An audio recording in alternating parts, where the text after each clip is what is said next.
drivers, supporters, and those looking for the action. My name is Alex Mandarino, and you are on the road trip. We're on our way to Young Adult Cancer Canada's Primetown in partnership with CancerCare Manitoba and CancerCare Manitoba Foundation.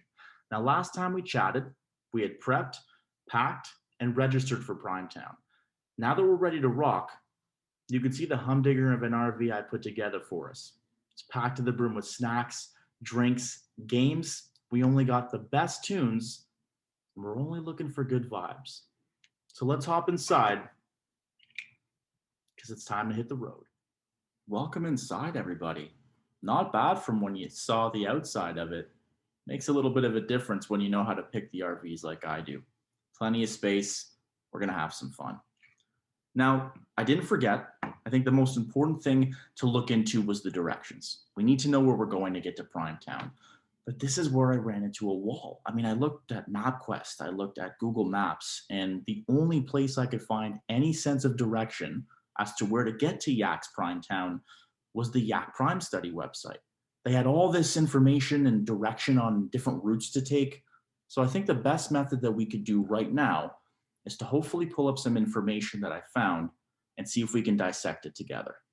So one of the first things on the map was the concept of distress. So young adults who took the Prime study, 46.7% of them experienced moderate to severe symptoms of distress, i.e. things like anxiety and depression.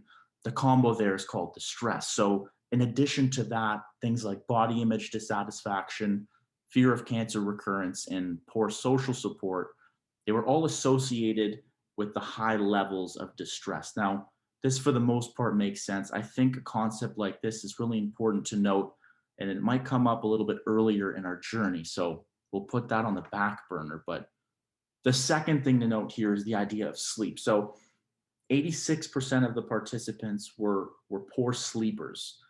That really sucks. I mean, especially considering the amount of information and observations and research that's been done. Something like this is such a modifiable factor. We can really change it with the resources. And I think that's something that might help us change the route we're taking depending on the time we're getting to Primetown.